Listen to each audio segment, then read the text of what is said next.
Ibi bintu 13 bituma abantu benshi konte zabo zidakura, abandi bakotera bakora umengo basubira inyuma, konte zabo ntizirigire zironka aba followers, abandi konte zabo zigateba zikamera nk'imfunya. Nagaposita kuva ku wa mbere usha kuwa Mungu, ariko ntiyigira abona impinduka. Hamwe n'umuntu ashobora gutangura, umuntu ariko 7,000 ibihumbi 8, uwundi agatangura kuri 0 agateba kamurengana. Uyo muntu konte yiwe kamaposita kuva ku wa mbere usha kuwa Mungu, ariko ntiyigira abona impinduka kuri konte yiwe. Ikintu ca 11 n'ica 12 n'ica 13 birakomeye cyane, abenshi niho bisanga. Ica mbere muri ivyo bintu 13 bituma abantu benshi bataronka aba followers ngo bakure konte zabo zironka aba followers. Kudapostinga buri munsi.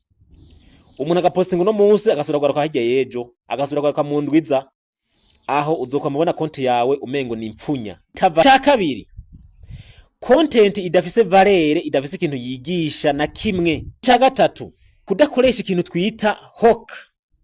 Nukuvuga ngo ba bantu baza ugashinga kuramukanya ngo hemwe ngo mumeze gute, ngo nizere ngo ko mumeze neza, ngo hanyuma ngo ku mazina ngo nitwa, uri kuratakaza umwanya. Abantu benshi bafise ibintu byinshi bashaka kuraba, mu masegonda 3 ya mbere ugomba kufata abantu neza, ukababwira ikintu kibatungura canke kibashitura ku buryo biza gutuma bamara ko umwanya bumviriza ico kintu icarico. Ica kane, video mbi isa nabi, video amajwi yafashwe nabi, ivyo bituma utakaza abantu bari kuguforowinga. Ica gatanu, kwigana abandi, ntuhindure ngo umenyekane mu kintu ukora, atukora ikintu kanaka, ukigana abandi ukagira kopye kore neza ataco wahinduye mu bintu vyawe wapostinze. Ica gatandatu, kudakoresha ico twita call to action. Nukuvuga ngo kutabwira abantu ivyo bakora. Bwira abantu bakore like, bwira abantu bakore partage ya video,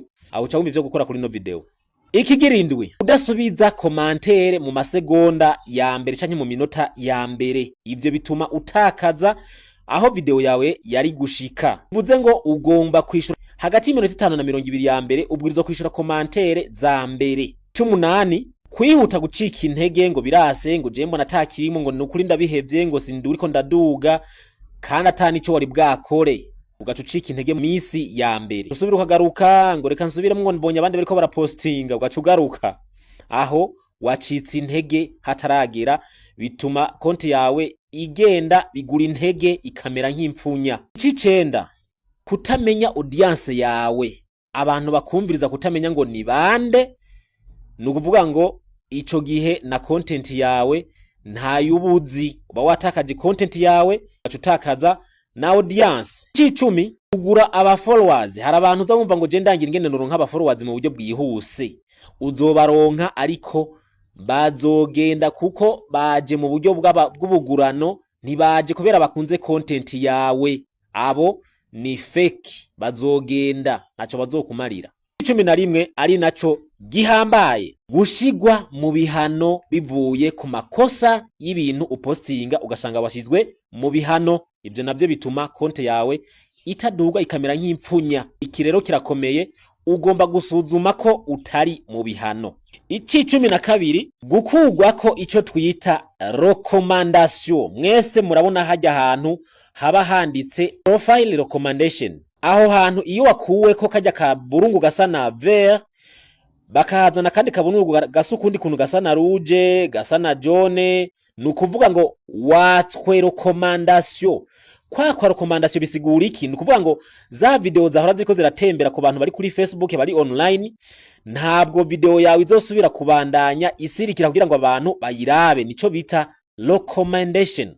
Uzosanga rero kajya kabungu kavuye gasa na vert handitse ngo not recommendable.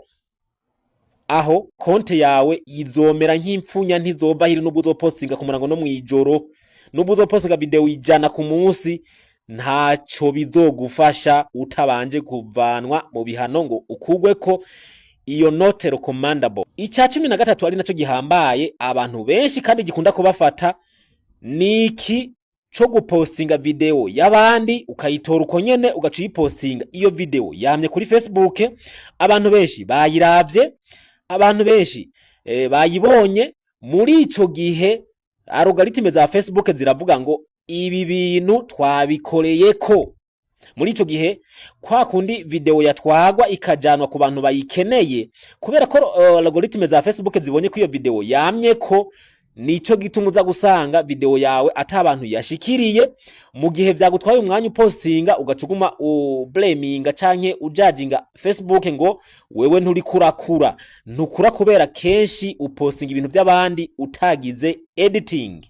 Muri ico gihe rero upostinga uko nyene utakaza recommendation, niho ugaruka kuri kico hejuru bisa nk'ibifatanye, bituma video zawe ataho zishitse uzotakaza kuronka abagufollowinga. Bivuze ngo nta followers uronka, nta views uronka, nta followers uronka. Niki wibaza ko coba gituma utaronka followers ngo konti yawe iduge? Ibi byose ndadondaguye, nikihe wisanzemwo? Nikihe wasanze coba gituma konti yawe itaduga neza nk'izindi? Urire muri comment.